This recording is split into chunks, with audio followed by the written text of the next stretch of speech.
آسمان پیغام number 12۔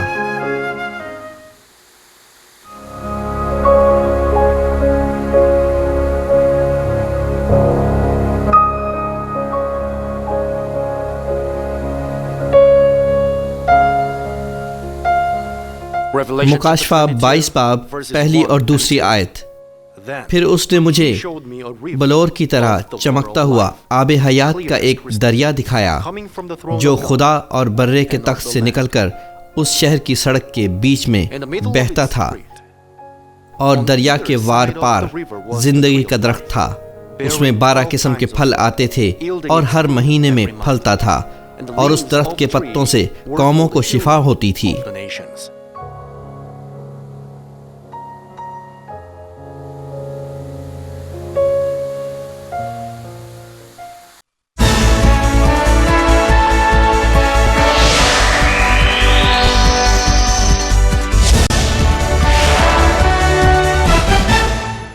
مانمن central church بہت سی مقامی اور ہزاروں بین الاقوامی کلیسیاؤں پر مشتمل ہے جو دنیا کے بیشتر ممالک جیسے کہ کینیا، امریکہ، کینیڈا، جاپان، فرانس، انڈیا، فلپینز اور ہنڈوراس میں واقع ہیں۔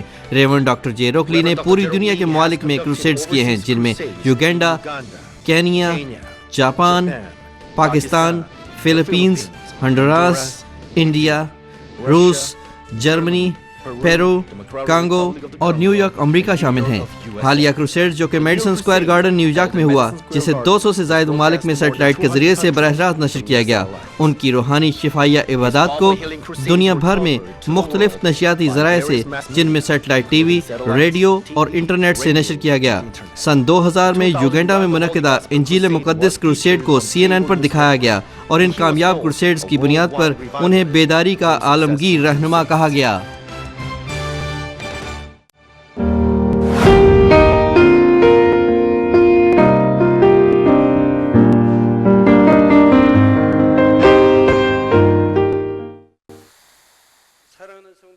مسیح میں عزیز بھائی اور بہنوں، کوریا میں 5300 برانچ چرچز کے ممبرز اور ساری دنیا میں بشمول امریکہ، England, Canada, Honduras, Peru, Bolivia, El Salvador, Argentina, Germany, France, روس، Belgium, Netherland, China, Japan, Pakistan, Nepal, Indonesia, Philippines, Taiwan, India, Mongolia, مصر، اسرائیل، کینیا، یوگینڈا، عوامی جمہوریہ Congo, Burundi, Rwanda, Tanzania, Nigeria, Swaziland, جنوبی افریقہ، بوٹسوانا، کوٹ دیوار اور مقامی عبادت خانوں کے ممبران جو ساری دنیا سے انٹرنیٹ کے ذریعے عبادت میں شریک ہیں، اور ٹیلی ویژن کے ناظرین اور سنڈے اسکول کے بچوں۔ یہ آسمان کے لیکچرز کی سیریز کا 12واں اجلاس ہے۔ گزشتہ اجلاس میں میں نے آپ کو آسمان میں سڑکوں کے متعلق بتایا تھا اور آب حیات کے دریا کے متعلق بتایا تھا جو آسمانی بادشاہی کا دریا ہے۔ آج میں آپ کو آب حیات کے دریا کے اطراف کے مناظر کی بابت اور اس زندگی کے بارے بتاؤں گا جس کا مزہ ہم دریا کے کنارے لیں گے۔ اس زمین پر ہم دیکھ سکتے ہیں کہ جہاں بڑے دریا ہیں وہاں بڑے کاروباری شہر بنے ہیں۔ ہمارے ہاں سیول کوریا میں ہان نامی ایک دریا ہے، چائنا میں ایک پیلے رنگ کا دریا بہتا ہے، واشنگٹن ڈی سی میں پوٹومیک نامی دریا ہے، اور سین نامی دریا پیرس فرانس میں ہے۔ حتیٰ کہ چھوٹے شہر بھی عموماً دریا کے قریب ہی ہوتے تھے، کیونکہ انسانی زندگی کے لیے پانی بہت ضروری ہے۔ بعض اوقات لوگ شہروں میں سے گزرنے والے دریاؤں کو خط حیات کہتے ہیں۔ اکثر اوقات وہ دریاؤں کے کنارے پارک بناتے ہیں اور لوگ وہاں فرصت کا وقت گزارتے ہیں۔ خدا باپ نے بھی آب حیات کے دریا کے کناروں پر بہت سے درختوں کے ساتھ خوبصورت مناظر بنا رکھے ہیں۔ اس نے ایک ایسی جگہ بھی بنائی ہے جہاں اس کے فرزند سکون سے آرام کر سکتے ہیں۔ جب میں آپ کو ان کے متعلق وضاحت کرتا ہوں تو میں خداوند کے نام میں دعا گو ہوں کہ آپ آسمان کی امید کے ساتھ بہت بھر جائیں۔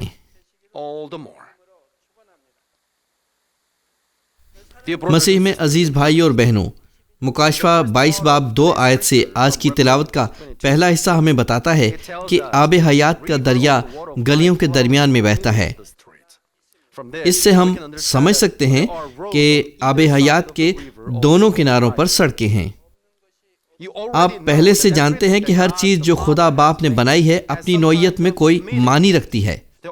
دریا کے دونوں کناروں پر سڑکیں ہونے کی دو وجوہات ہیں۔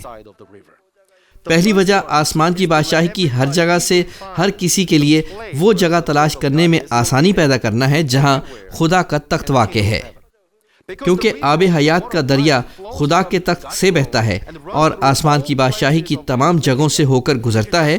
اگر آپ دونوں کناروں پر واقع سڑکوں پر چلتے جائیں تو آپ اس جگہ پہنچ جائیں گے جہاں خدا کا تخت ہے۔ چاہے آپ فردوس میں ہیں، آسمان کی پہلی سلطنت میں، یا دوسری یا تیسری سلطنت میں ہیں، آپ صرف آب حیات کے کنارے سڑکوں پر چلتے جائیں تو نئے یروشلم میں پہنچ جائیں گے۔ مثال کے طور پر ایک نیشنل ہائی وے ہے، آپ چاہے کہیں سے بھی آئیں وہ آپ کو سیول شہر میں لے جائے گی۔ وہ نمبر 1 نیشنل ہائی وے ہے۔ اب وہاں بہت سی سڑکیں ہیں جو اس ہائی وے میں آ ملتی ہیں۔ یہ شاخ نما سڑکیں دوسرے چھوٹے شہروں سے آ کر ملتی ہیں، ٹھیک ہے۔ اب وہاں اور بھی مربوط راستے ہیں۔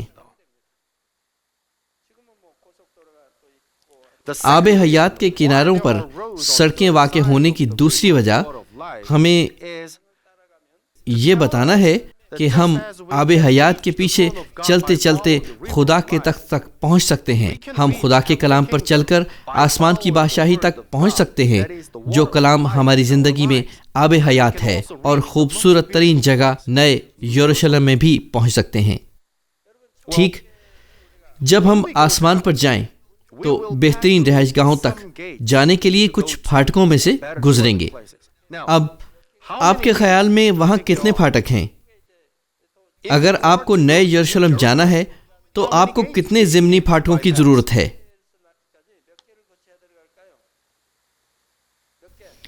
ایمان میں کتنے مختلف درجے ہیں؟ بالکل صحیح، یہ 5 ہیں۔ اب پہلا پھاٹک فردوس میں داخل ہونے کے لیے ہے۔ پہلی سلطنت میں داخل ہونے کے لیے آپ کو ضرور ایک اور پھاٹک سے گزرنا ہے۔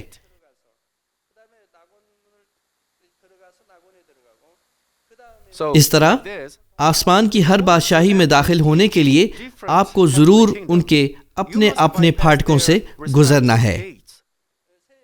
نئے یروشلم کے اپنے کتنے پھاٹک ہیں؟ میں نے آپ کو کتنے بتائے تھے؟ یہ 12 ہیں، اور ان کی محافظت فرشتے کرتے ہیں۔ پس نئے یروشلم میں جانے کے لیے آپ کو 5 پھاٹک پار کرنا ضروری ہیں۔ آپ کے خیال میں اب تک آپ نے کتنے پھاٹک پار کیے ہیں؟ آپ کو جواب معلوم ہونا چاہیے۔ اگر آپ نے میرے پیغام پر توجہ دی تھی تو آپ جانتے ہوں گے کہ اب آپ آسمان میں کہاں جا رہے ہیں۔ آپ کو معلوم ہونا چاہیے کہ اگر خدا آج آپ کو بلا لیتا ہے تو آپ کہاں جا سکتے ہیں۔ جو لوگ ایمان کے پہلے اور دوسرے درجے پر ہیں وہ شاید سمجھنے کے قابل نہ ہوں، لیکن کم از کم جو تیسرے درجے پر ہیں انہیں معلوم ہونا چاہیے۔ کچھ ممبرز اپنے والدین کے گزر جانے کے بعد مجھ سے پوچھتے ہیں کہ وہ آسمان میں کہاں گئے ہوں گے۔ وہ مجھ سے پوچھتے ہیں کہ ان کے والدین آسمان کی کون سی جگہ پر گئے ہیں، لیکن ان کو مجھ سے بہتر معلوم ہونا چاہیے کیونکہ وہ اپنے والدین کے ساتھ رہتے رہے ہیں۔ مجھے دعا میں خدا سے پوچھنا پڑتا ہے کہ وہ کہاں ہیں، مجھے خدا سے معلوم کرنا پڑتا ہے۔ بے شک خدا مجھے جواب دیتا ہے، لیکن ان کو بہتر معلوم ہو چاہیے کیونکہ وہ جانتے ہیں کہ ان کے والدین ایمان کے کس درجے پر تھے۔ بہرحال ہم خوبصورت ترین جگہ نئے یروشلم میں بھی پہنچ سکتے ہیں۔ یوحنا 14:6 میں کہا گیا ہے کہ راہ اور حق اور زندگی میں ہوں، کوئی میرے وسیلہ کے بغیر باپ کے پاس نہیں آتا۔ جیسے اس نے کہا، ہم یسوع مسیح پر ایمان لانے سے خداوند کے فرزند بن گئے ہیں، اور اس کے ساتھ ہی ہم نے آسمان کی بادشاہی کی شہریت بھی حاصل کر لی ہے۔ لیکن آئیے ہم ایک چیز کے متعلق سوچیں۔ جب آپ کسی دوسرے ملک میں جاتے ہیں، اگر آپ صرف ویزا حاصل کریں اور جہاز کی ٹکٹ خرید لیں تو کیا یہ سب کچھ کافی ہے؟ نہیں، دراصل آپ کو جہاز پر سوار ہو کر اپنی منزل مقصود تک پہنچنا ہوتا ہے۔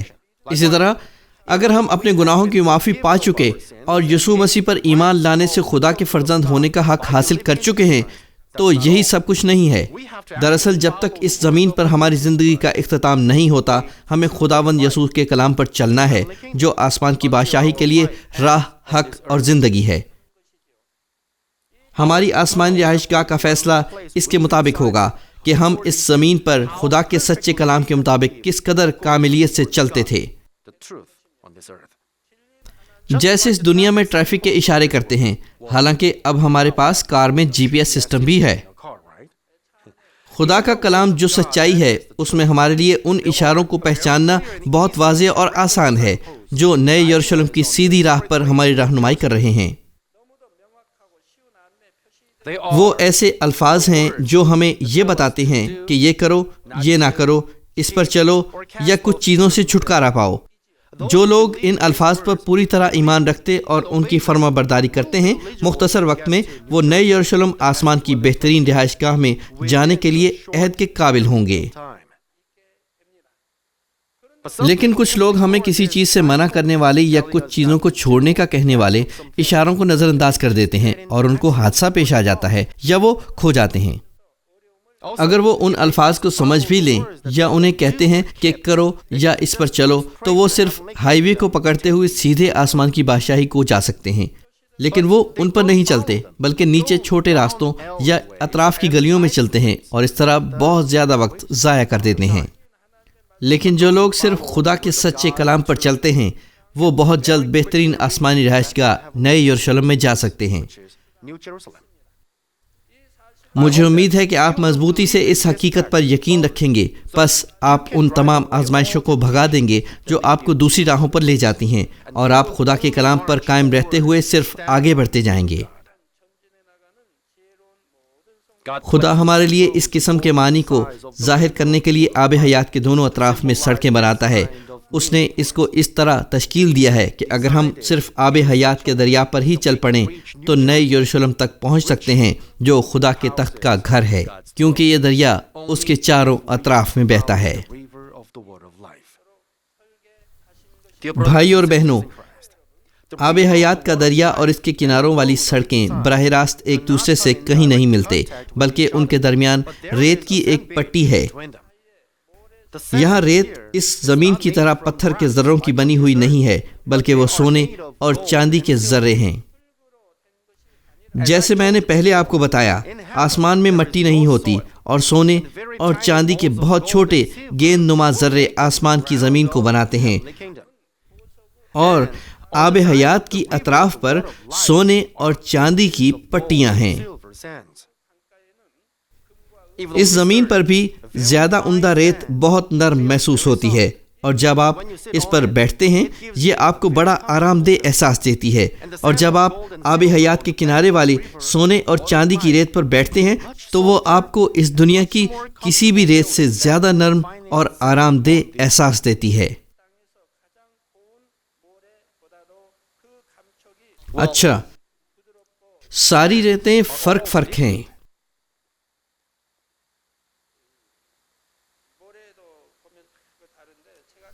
میری رائے میں صحرائے سہارا کی ریت بہت نرم ہے اور یہ بڑی خوبصورت ہے۔ میں وہاں رہ چکا ہوں، لیکن یہ اس کی طرح اچھی نہیں تھی۔ اگر آپ یہ کہیں تو میں یقین کرتا ہوں کہ آپ نے صحرائے سہارا کا ایک حصہ دیکھا ہے۔ جو لوگ بحیرہ روم کے ساتھ مصر سے اسرائیل تک سفر کرتے ہیں وہ نہیں جانتے کہ یہ کتنی خوبصورت ہے۔ سینائی پہاڑ کے راستے میں بھی ریت اس جیسی خوبصورت نہیں تھی۔ یونان میں کہیں کہیں ریت بہت خوبصورت تھی۔ میرا خیال ہے یہ یونان میں تھا۔ وہاں کی ریت بہت خوبصورت تھی۔ بس وہ آپ کو اس زمین کی بہترین ریت سے زیادہ نرم اور آرام دہ احساس دیتی ہیں۔ ان ریتوں کے سائز مہین ریتوں سے بھی فرق تھے جو دیکھنے میں ایک جان نظر آتی ہیں۔ کوئی بات نہیں، آپ اس کے اوپر کتنا بھی لیٹتے رہیں کھیلتے اور دوڑتے رہیں، آپ کے کپڑوں پر گرد نہیں پڑے گی، بے شک ریت آپ کی آنکھوں میں نہیں پڑے گی اور آپ کو نقصان نہیں دے گی۔ اچھا، وہاں جراثیم اور بیکٹیریا نہیں ہیں، اس لیے وہاں کوئی بیماری بھی نہیں ہے۔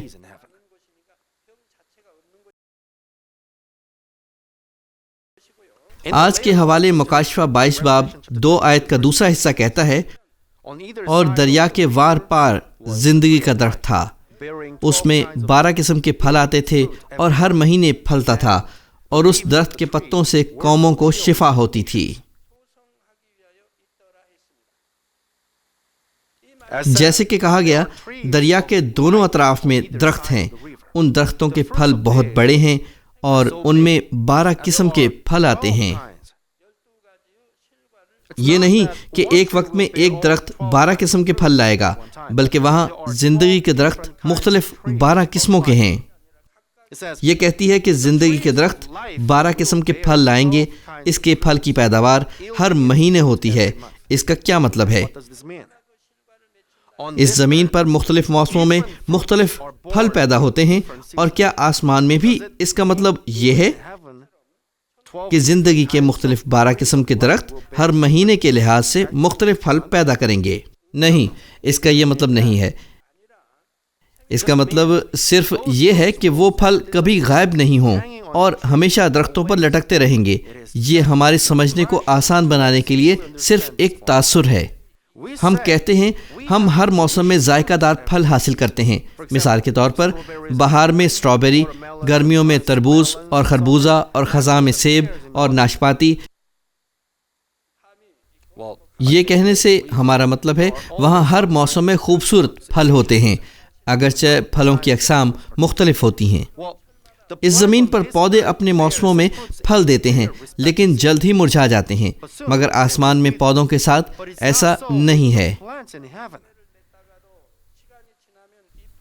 ان کے پتے ہمیشہ سبز رہتے ہیں اور پھول ہر وقت کھل سکتے ہیں، اور وہ ہمیشہ پھل پیدا کر سکتے ہیں۔ اس لیے آب حیات کے کنارے والے درختوں پر ہمیشہ پھل لگے رہتے ہیں۔ اگر کوئی شخص ان درختوں سے پھل لیتا ہے تو اس جگہ پر فوراً دوبارہ پھل نکل آتا ہے۔ ہمیں اگلے موسم یا اگلے سال کا انتظار نہیں کرنا پڑے گا۔ بائبل مقدس نے فرمایا ہر مہینے پھل دینے۔ اس سے مراد کہ حیات کے درختوں پر ہمیشہ 12 قسم کے پھل موجود رہتے ہیں۔ آج کل شیشے کے رواج کا شکر ہو کہ ہم سردیوں میں بھی تربوز کھا سکتے ہیں، لیکن یہ کیسا اچھا ہو کہ اگر ہم کسی بھی وقت تمام اقسام کے پھل کھا سکیں۔ تصور کیجئے کہ آپ تربوز کھا رہے ہیں، اور وہ بھی بہار اور خزاں میں یا کسی بھی وقت۔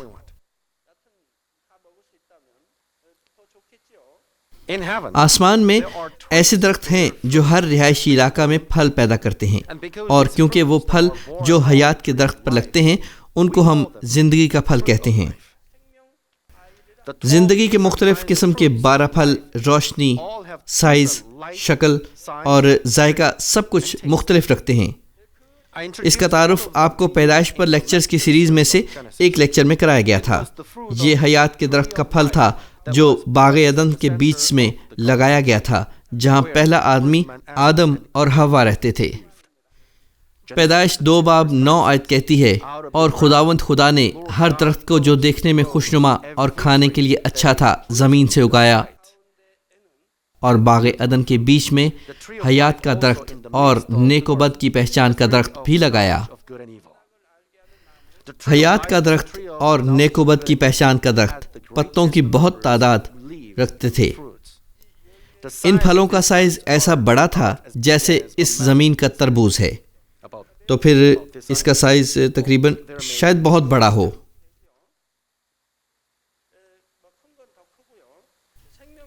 حیات کے درخت کے پھل کا سائز اور نیک و بد کی پہچان کے درخت کے پھل کا سائز تقریباً ایک جیسے ہیں، لیکن شکل اور رنگ ایک دوسرے سے امتیازی طور پر فرق ہیں۔ حیات کے پھل کی شکل جیسی سیب جیسی ہے، یہ تھوڑا سرخی مائل ہے۔ یہ پوری طرح سرخ نہیں بلکہ خوبصورت روشنی دینے والا سرخی مائل ہے۔ اس میں سے بہت خوبصورت روشنی نکلتی ہے، مگر نیک و بد کی پہچان کے درخت کا پھل شکل میں آڑو جیسا ہے اور یہ گلابی رنگ میں ہے۔ آسمان کی دوسری اور تیسری سلطنت میں حیات کے درخت ایک ہی قسم کے ہیں، لیکن ان پر لگنے والے پھل رنگ میں کچھ مختلف ہوتے ہیں۔ اس زمین پر بھی روشنی میں اور روشنی کے بغیر دیکھنے پر سیب کا رنگ مختلف نظر آتا ہے۔ اسی طرح اگرچہ وہ ایک ہی پھل ہیں، تیسرے آسمان اور دوسرے آسمان کے خلا میں فرق کی وجہ سے ان کے رنگ مختلف نظر آتے ہیں۔ بھائی اور بہنوں، میں پھر بتا رہا ہوں، آسمان میں خدا کی مہیا کی ہوئی ہر چیز اپنے اندر معنی رکھتی ہے۔ آب حیات کا دریا خدا کے کلام کی علامت ہے جو ہمیں زندگی دیتا ہے۔ اسی طرح آب حیات کے دریا کی اطراف میں لگے ہوئے حیات کے درخت بھی معنی رکھتے ہیں۔ حیات کے درخت جو آب حیات کے دریا کے اطراف میں ہیں، کس قسم کے معنی اٹھاتے ہیں؟ سب سے پہلے ہم دیکھتے ہیں کہ بائبل مقدس خدا کے ان فرزندوں کے برابر ہے جو اس کے کلام کے ساتھ اس طرح رہتے ہیں جیسے پانی کے پاس لگائے گئے درخت ہوں۔ پہلے زبور کی دوسری اور تیسری آیت کہتی ہے، بلکہ خداوند کی شریعت میں اس کی خوشنودی ہے اور اسی کی شریعت پر دن رات اس کا دھیان رہتا ہے۔ آپ میں سے وہ لوگ جو خدا کے کلام کے مطالعے سے پیار کرتے ہیں، وہ کلام پر دن رات دھیان رکھنا پسند کرتے ہیں۔ کیا آپ نہیں کرتے؟ یہ بہت میٹھا ہے، یہ شہد کے ٹپکوں سے بھی زیادہ میٹھا ہے۔ چنانچہ ان کی شریعت پر کون دھیان رکھتا ہے؟ ہاں، یہ ٹھیک ہے، مبارک لوگ۔ وہ اس درخت کی مانند ہوگا جو پانی کی ندیوں کے پاس لگایا گیا ہے، جو اپنے وقت پر پھلتا ہے اور جس کا پتا بھی نہیں مرجھاتا۔ سو جو کچھ وہ کرے برابر ہوگا۔ اور یرمیہ 17 باب 7 اور 8 آیت بھی کہتی ہے، مبارک ہے وہ آدمی جو خداوند پر توکل کرتا ہے۔ آپ پرانے اور نئے عہد ناموں میں برکت حاصل کرنے کے بھید تلاش کر سکتے ہیں، اور اب یہ ان میں سے ایک ہے۔ وہ جو خداوند پر توکل کرتے ہیں اور وہ جن کا توکل خداوند پر ہے۔ اگر آپ خود کو خدا قادر مطلق کا فرزند کہتے ہیں تو پھر کیا آپ نہیں سوچتے کہ آپ کو صرف خدا پر بھروسہ کرنا ہے؟ اور وہ جو خدا پر توکل کرتے ہیں اور جن کا توکل خدا پر ہے، وہ مبارک ہوں گے۔ آپ ضرور خدا پر بھروسہ رکھیں، کوئی بات نہیں اگر آپ کو کسی قسم کی مشکلات کا سامنا ہے، لیکن وہ جو خود پر، دنیا پر اور اپنے والدین پر، اپنی عقل پر، اپنے نظریات پر اور اپنے خاندان پر اعتماد کرتے ہیں، وہ مبارک نہیں ہوں گے۔ خداوندوں کا خداوند خدا ہمارا باپ ہے۔ ہم ضرور خدا پر توکل کریں، کوئی بات نہیں مسئلہ کتنا بڑا یا کتنا چھوٹا ہے۔ میں اب تک یہ کرتا رہا ہوں۔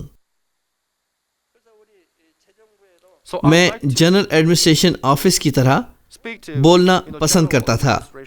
برائے مہربانی صرف خدا پر اعتقاد رکھنے اور خدا پر توکل کرنے پر ایمان رکھیے، تب آپ کے پہلے، دوسرے یا تیسرے مہینے مشکل سے مرتب ہوں گے، لیکن ایک مرتبہ خدا آپ کے ایمان کو دیکھ لے تو وہ ایک راستہ کھولے گا اور بنائے گا، اور آپ ضرور اس پر ایمان رکھیں گے۔ کیا وجہ ہے کہ خدا آپ کو مسیح میں بھائیوں اور بہنوں سے قرض لینے یا دینے سے منع کرتا ہے؟ یہ اس لیے کہ یہ مشکلات لائے گا۔ خدا نے اس چرچ کی ابتدا سے ہی اس بات سے منع کر رکھا ہے۔ خدا نے ہمیں فرمایا کہ بھائیوں اور بہنوں سے قرض نہیں لینا۔ بہتر ہے کہ آپ والدین اور بچوں کے درمیان بھی یہ نہ کریں۔ اگر آپ کرتے ہیں تو ضرور مسائل پیدا ہوں گے، پھر یہ آپ کے اچھے تعلقات کو خراب کرے گا۔ آپ ان پر بھروسہ کر سکتے ہیں یا ان کو ناپسند بھی کر سکتے ہیں۔ والدین اور بچے ایک دوسرے پر الزام تراشی بھی کرتے ہیں۔ یہ ایک اخبار میں تھا، میرے خیال میں 80 کی دہائی تھی۔ بھائیوں کے درمیان اور خاندان کے افراد کے درمیان اس قسم کے بہت سے واقعات ہیں۔ بہت بہتر ہے کہ خاندان میں قرض نہ لیا جائے، نہ دیا جائے۔ جب ایسے امکانات ہوتے ہیں کہ وہ قرض واپس نہیں کر سکتے تو مشکل ہونا شروع ہو جاتی ہے اور وہ دشمن بھی بن جاتے ہیں۔ اگرچہ وہ خونی رشتہ دار ہوں تو بھی دشمن بن جاتے ہیں۔ آپ کو نہیں چاہیے کہ اپنے خاندان کو مشکل میں ڈالیں. آپ کو بینک سے قرض لینا چاہیے. کیا آپ نہیں لے سکتے؟ کیا بینک آپ کو قرض نہیں دے گا؟ پھر ضرور ہے کہ آپ کسی سے قرض لینا بھول جائیں. اگر آپ اس لائق نہیں ہیں تو پھر آپ ضرور یہ نہ کریں. آپ اپنی قابلیت سے بڑھ کر کیوں کچھ کرنا اور مسائل کو جمع کرنا چاہتے ہیں؟ چرچ ایک ایسی جگہ ہے جہاں ممبرز جمع ہوتے ہیں اور خدا کے فضل کو آپس میں بانٹتے ہیں. ہم چرچ میں خدا کی بادشاہی کی تکمیل کرنے اور آسمان پر جانے کے لیے آتے ہیں. ہم چرچ میں کچھ ممبرز کے ساتھ کاروبار کرنے نہیں آتے. ڈیٹ مارنا اور شریک حیات تلاش کرنا یہ چرچ میں نہیں ہونا چاہیے. ہم چرچ میں صرف گواہیاں سننے اور سنانے، خدا کی بادشاہی کی تکمیل کرنے اور آسمان پر جانے کے لیے آتے ہیں. ہم اس کے لیے پرستش اور دعا کرتے ہیں.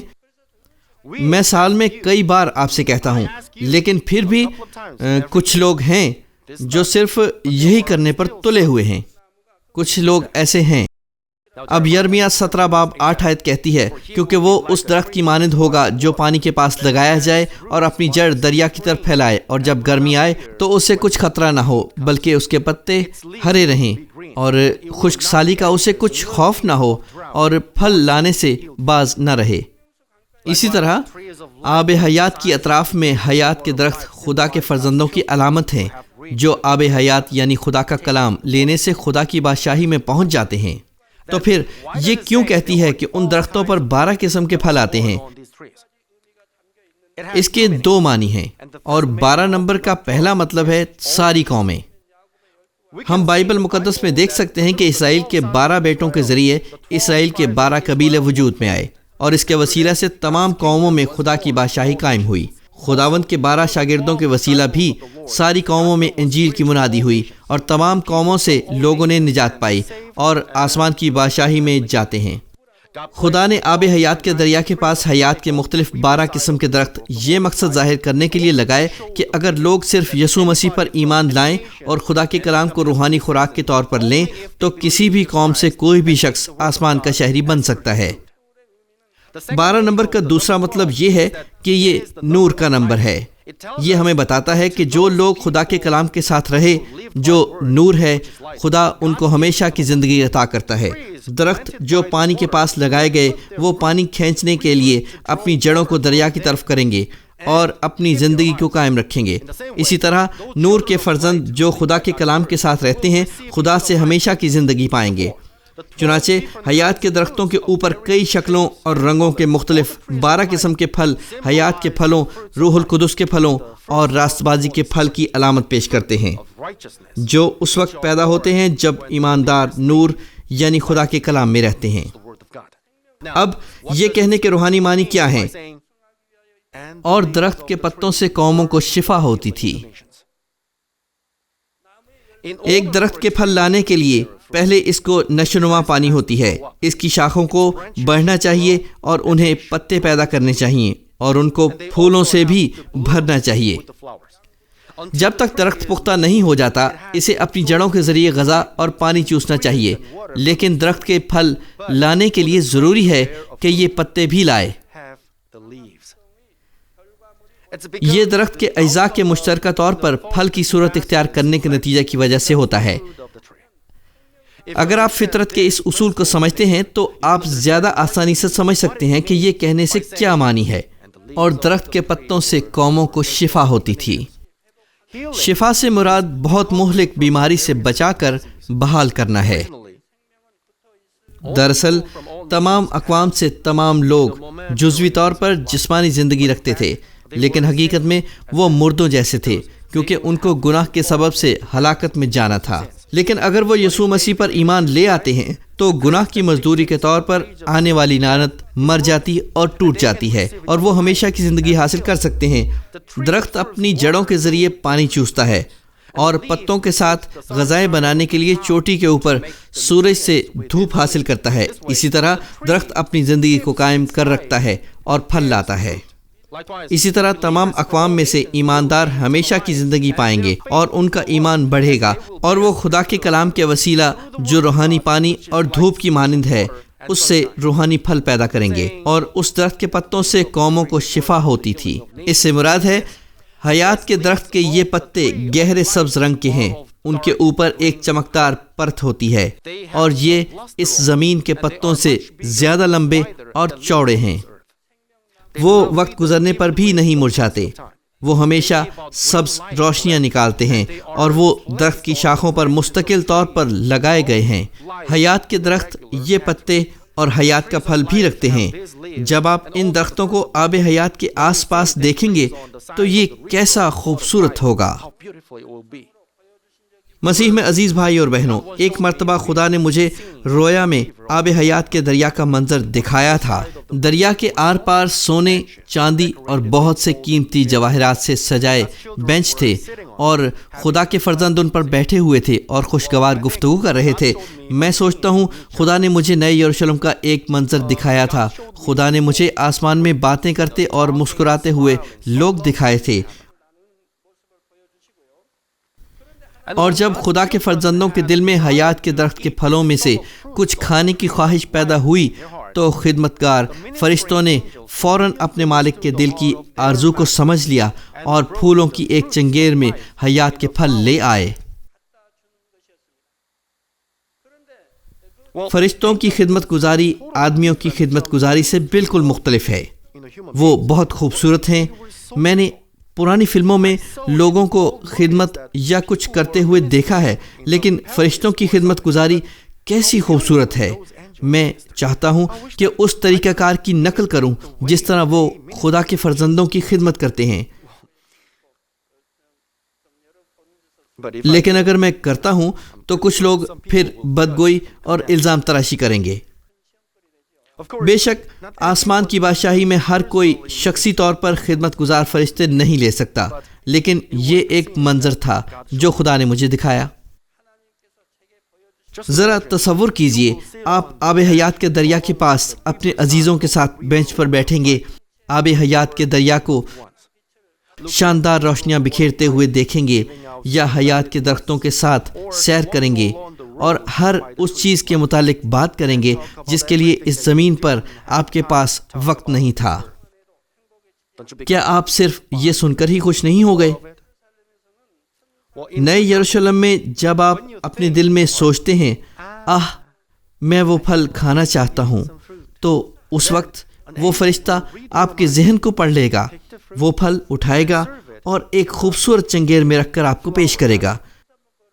وہ نرمی سے چلیں گے اور آپ کے پیچھے سے کندھے کے قریب آ کر آپ کو مخاطب کریں گے اور بڑی شائستگی سے پھل پیش کریں گے۔ وہ بہت ہی خوبصورت ہیں اور ان کی حرکات و سکنات بھی بہت ہی خوبصورت ہیں۔ لیکن اگر آپ فردوس میں جاتے ہیں تو وہاں خدمتگار فرشتے نہیں ہیں، آپ خود ہی پھل اٹھاتے ہیں، اور وہ جو آسمان کی پہلی اور دوسری سلطنت میں جاتے ہیں انہیں فرشتوں کو حکم دینا پڑتا ہے کہ میں پھل کھانا چاہتا ہوں، میرے لیے اٹھا لاؤ، تب فرشتے حکم مانیں گے۔ لیکن اگر آپ نئے یروشلم میں جاتے ہیں تو جو کچھ آپ کرنا چاہتے ہیں وہ صرف سوچنا ہوگا، پھر فرشتے آپ کے ذہن کو پڑھیں گے اور آپ کے کام کریں گے۔ یہ اس طرح مختلف ہے، خوشی کا معیار مختلف ہے، اور جس طرح فرشتے ہماری خدمت کرتے ہیں وہ طریقہ مختلف ہے۔ فرشتے صرف ان کی خدمت کرتے ہیں جو آسمان کی تیسری سلطنت یا نئے یروشلم میں جاتے ہیں، وہ جو دوسری سلطنت میں جاتے ہیں ان کو کہنا پڑتا ہے، اور فردوس میں فرشتے خدمت نہیں کرتے، آپ کو خود اپنے کام کرنے ہوتے ہیں۔ تیسری سلطنت والوں کے لیے میں وثوق سے نہیں کہہ سکتا، خدا نے اس کے متعلق مجھے نہیں بتایا، لیکن چونکہ خدا ان کو بطور کامل فرزند پہچانتا ہے، میرا ایمان ہے کہ فرشتے ان کی خدمت بھی کرتے ہیں، لیکن پھر سے خدا نے مجھے اس کے متعلق نہیں بتایا، بس شاید میں درست نہ ہوں۔ آپ آب حیات کے دریا کو صرف دیکھ ہی نہیں سکتے بلکہ اس کے اندر جا کر تیر بھی سکتے ہیں۔ وہ جو اس زمین پر تیرنا نہیں جانتے وہاں مختلف انداز یعنی free style, breast stroke, back stroke یا بٹرفلائی سٹروک سٹائلز میں تیر سکیں گے۔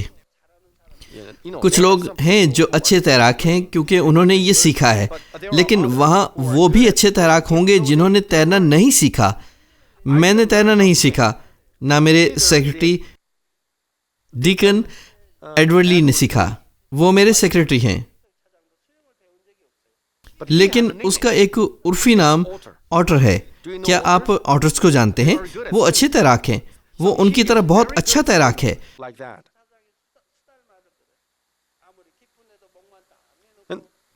بس کیا میں نے تیرنا نہیں سیکھا تھا، لیکن میں پانی سے نہیں ڈرتا.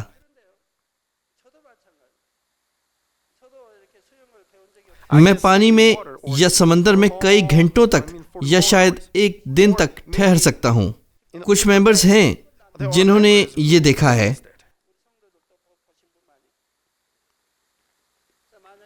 اگر ہم دور تک تیراکی کریں تو کوئی مجھے شکست نہیں دے سکتا، اگرچہ وہ پیشہ ور تیراک ہوں.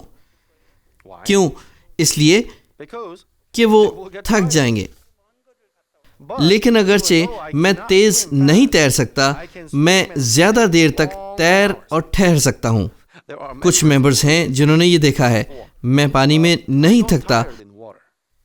کافی دیر تک ہم اکٹھے تیرتے رہے، لیکن میں یقین سے نہیں کہہ سکتا کہ ہم دوبارہ کبھی اکٹھا وقت گزار سکیں گے جب تک خداوند نہیں آ جاتا. اور ہو بھی سکتا ہے اور نہیں بھی. میں نے ساری تیراکی خود ہی سیکھی ہے.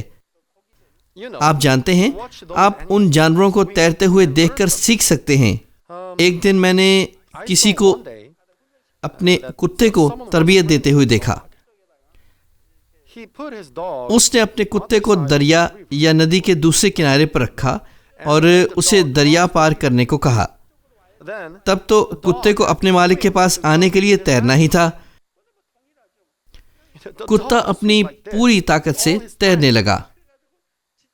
جب کتا پانی سے باہر آیا، اس نے اپنی دم ادھر ادھر ہلائی اور اپنے مالک تک پہنچ گیا. میں نے دیکھا کہ کتے کی تیراکی ڈوبنے والی نہیں تھی، اور پھر میں نے اپنے بارے سوچا، واہ، تیرنا آسان ہے، یہ تو کتے بھی کر سکتے ہیں. اور پھر میں نے مینڈکوں کو بہت دفعہ تیرتے دیکھا.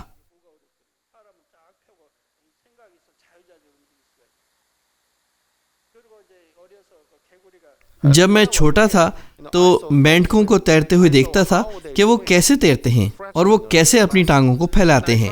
پھر میں نے ان کی حرکات کی نقل کی. تب میں نے یہ بھی کر لیا. میں تیر سکتا تھا. چونکہ میں نے یہ پیشہ ورانہ طریقے سے نہیں سیکھا تھا، میں نہیں جانتا کہ تیرنے میں رفتار کیسے بڑھاتے ہیں، لیکن میں اپنی ضرورت کے تحت تیر سکتا ہوں. مختلف سٹائلز میں تیرتے ہوئے میں یہ کرتا ہوں. جب میں آرام کرنا چاہتا ہوں تو نیچے لیٹ جاتا ہوں، پھر میں آسمان کی طرف دیکھتا ہوں اور آرام کرتا ہوں. اسی طرح میں دور دراز تک تیر سکتا ہوں. آپ مجھ پر یقین رکھتے ہیں کیونکہ آپ نے مجھے پہلے یہ کرتے دیکھا ہے.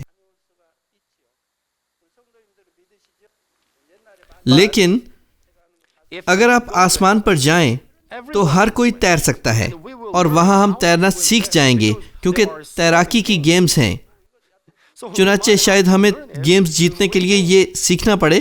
اگر آپ خواہش کریں تو آپ کو سیکھنے کی ضرورت نہیں ہے، لیکن وہاں ہمیں ہمیشہ کے لیے رہنا ہے. بس آپ کیوں نہیں سوچتے کہ یہ سیکھنا بہتر ہے، اور کوئی نہیں ڈوبتا، اور ہم پانی میں بڑی آزادی سے گھوم پھر سکتے ہیں کیونکہ آسمان پر اس میں کوئی دباؤ نہیں ہوتا.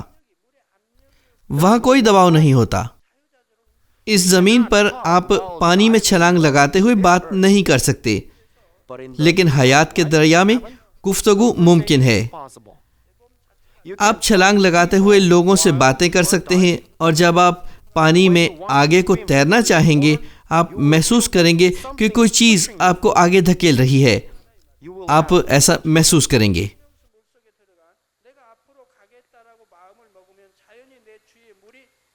مزید یہ کہ کیونکہ آپ کو سانس لینے میں کوئی دشواری نہیں آئے گی، آپ پانی میں کسی آلے کے بغیر مچھلی کی طرح زیادہ دیر تک رہ سکتے ہیں.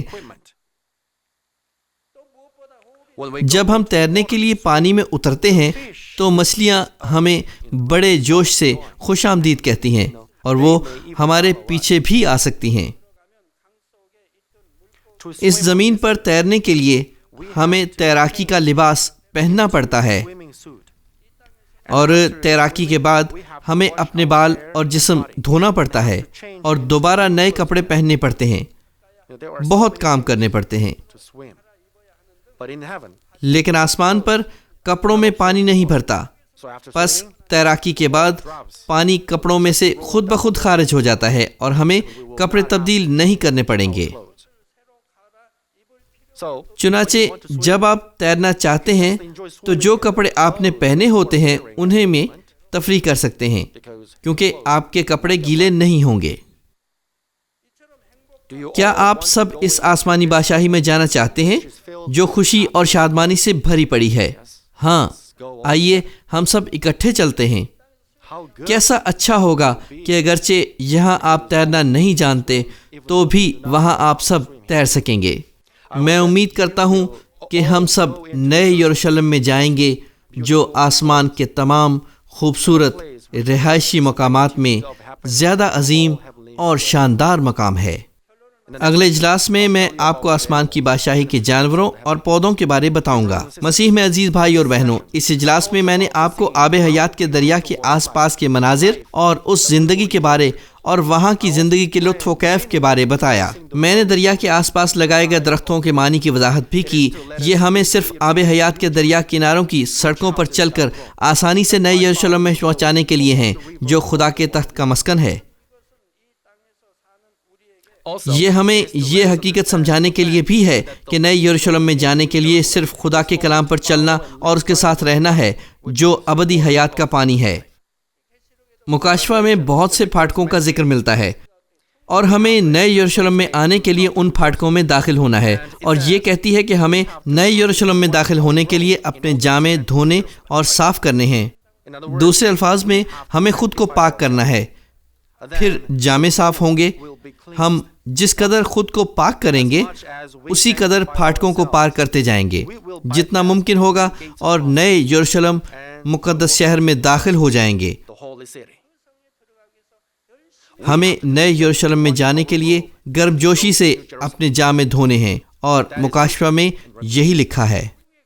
لیکن بعض اوقات آسمان کا راستہ اور خصوصاً بہترین آسمانی رہائشی علاقوں کا راستہ یا نئے یروشلم کا راستہ تنگ اور مشکل نظر آتے ہیں۔ اس کے برعکس شاید آپ محسوس کریں کہ جو راستہ بے ایمان اختیار کر رہے ہیں وہ آرام دہ ہونے کے ساتھ ساتھ کشادہ اور آسان بھی ہے، لیکن ہمارا خداوند چاہتا ہے کہ ہم جسمانی لحاظ سے اچھا نظر آنے والے راستے کی بجائے زندگی بخش راستہ اختیار کریں۔ اس نے متی 7 باب 13 اور 14 آیات میں فرمایا،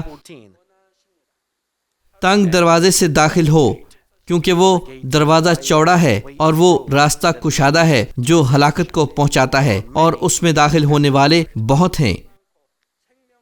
کیونکہ وہ دروازہ تنگ ہے اور وہ راستہ سکڑا ہے جو زندگی کو پہنچاتا ہے، اور اس کے پانے والے تھوڑے ہیں۔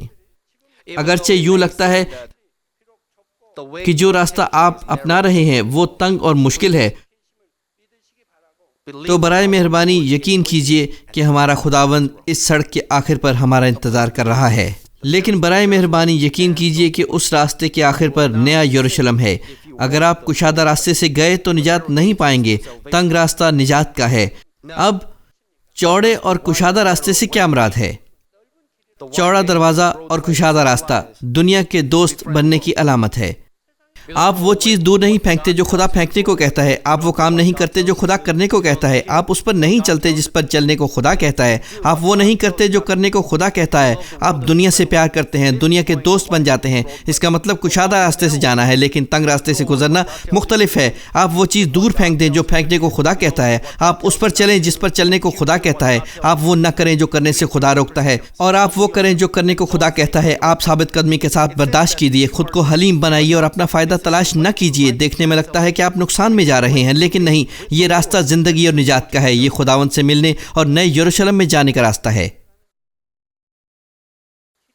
میں خداوند کے نام میں دعا گو ہوں کہ آپ اس ایمان اور آسمان کی بادشاہی کی امید کے ساتھ زیادہ جوش سے نئے یروشلم کی جانب پیش قدمی کریں گے۔ آمین۔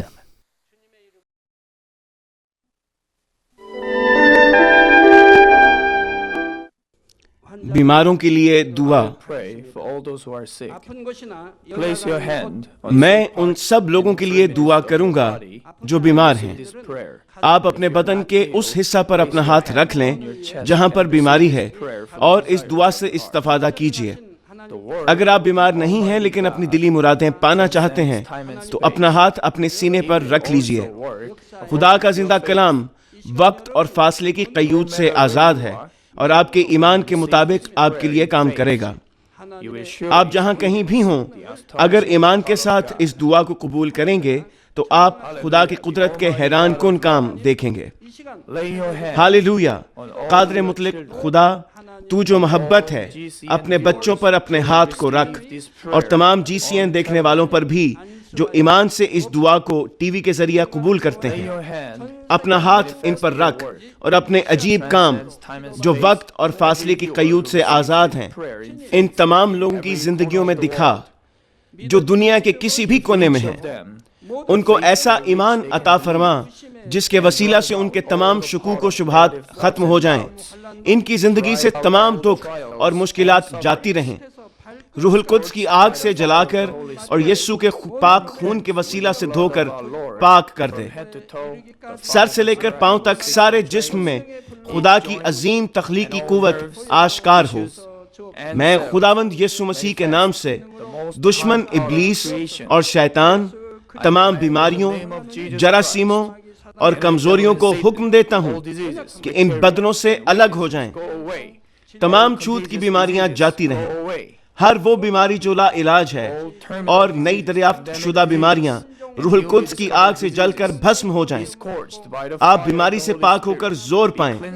معدے کا کینسر، پھیپھڑوں کا کینسر، رحم کا کینسر، جلد کا کینسر، آنتوں کا کینسر، ایڈز، لیوکیمیا، ذہنی امراض، دل کا عارضہ، پھیپھڑوں کی بیماریاں، ہر قسم کے زنانہ امراض، بلند فشار خون، شوگر، جلدی امراض، ہر قسم کی سوجن جاتی رہیں۔